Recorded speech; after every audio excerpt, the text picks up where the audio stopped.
Welcome to episode 3, and we'll continue and move on to the journey Napoleon and also his challenges that Napoleon faces moving into Russia.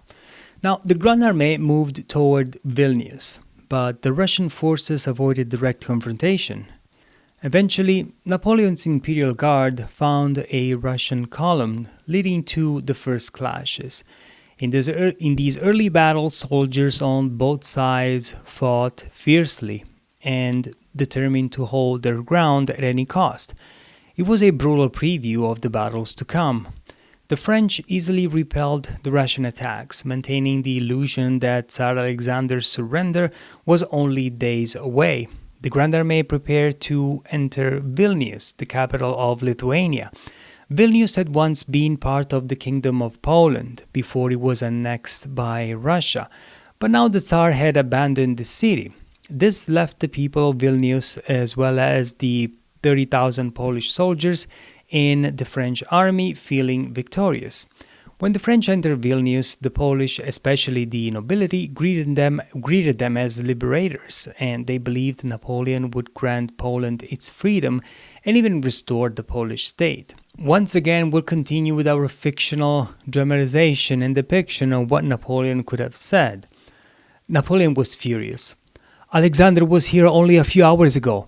Why does he give me the key of the city without a fight?" he exclaimed. One of his generals replied, "I warned you, sire. He will do anything to avoid a grand battle. Time is his ally." Napoleon snaps. "Coward! He dishonors himself in the eyes of the brave Poles." Soon an emissary from Tsar Alexander, the imperial ambassador General Balashov, arrived, and Napoleon commented that since Peter the Great, no one had been able to penetrate the Russian lands. Yet Alexander had shamefully allowed a province to fall without a fight. Balashov assured Napoleon that the Russian would fight fiercely and deliver the Tsar's demand to French troops to withdraw. Napoleon responded, "Alexander is a novice at war. Why doesn't he insist of taking command himself? Within 2 months, he'll have no choice but to ask for peace." The general replied, "He might surprise you." Now, part of Poland was still under Austrian control, and Napoleon needed his Austrian allies to defeat Russia. The Russians weren't retreating out of fear. They had planned this strategy before the French even entered Russia. Their retreat was intended to slow the French advance by any means necessary and also possible. The most effective tactic was known as the scorched-earth policy. It's a strategy where the Russians destroyed food supplies, forage for animals, and even livestock, leaving nothing for Napoleon's army to use. As the Grande Armée continued to chase the retreating Russian army, they left Vilnius behind, marching 20 to 40 kilometers a day, moving further east with each step. The heavy rain made the ground slippery and treacherous, with soldiers struggling to keep their boots from sinking into the mud. The Russians had destroyed mills and storehouses, leaving the French with no supplies for their horses.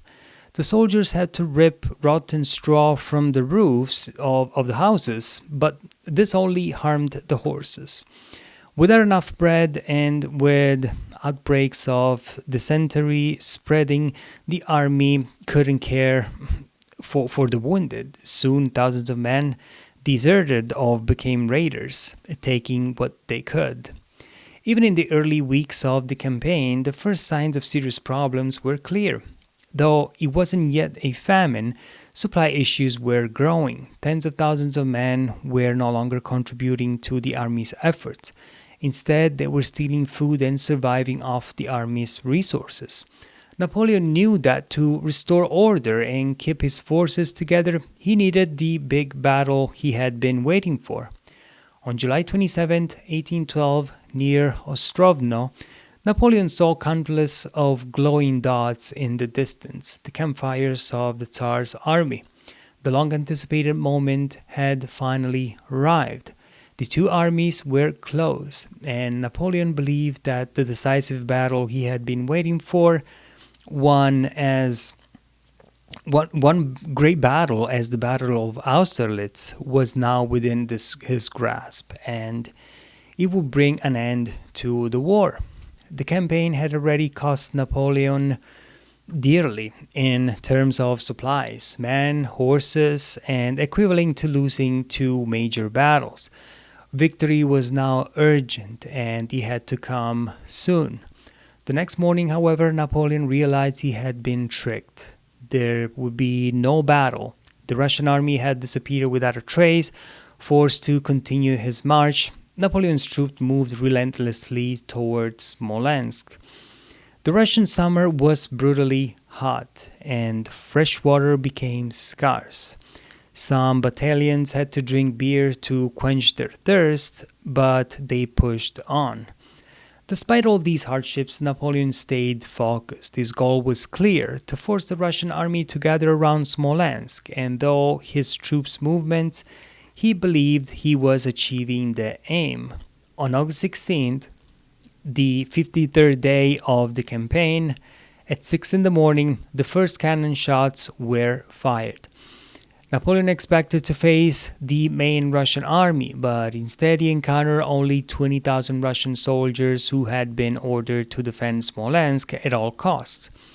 As the battle raged, the city, mostly built of wood, caught fire. Men, women, and children were burned alive and suffocated in the smoke. The city was lost, and Napoleon won the battle. But the defenders of Smolensk, by delaying him, allowed the main Russian army to escape, retreating toward Moscow.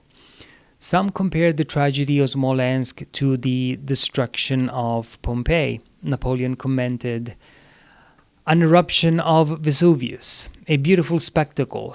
But remember this Roman saying, the body of a dead enemy always smells good." The Russians are keeping the fire burning as their army disappears. It would be honorable if Alexander would face me in battle, at least once. After that, we could make peace, easily, like two champions after a duel. War is just politics.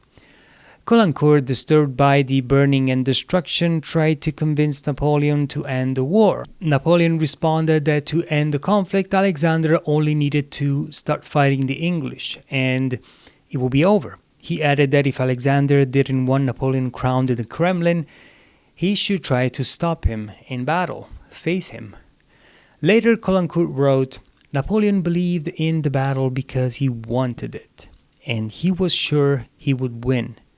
He was convinced that Alexander would soon ask for peace. His obsession with victory continued, and I realized we could no longer count on the wise decisions that had once made me so happy."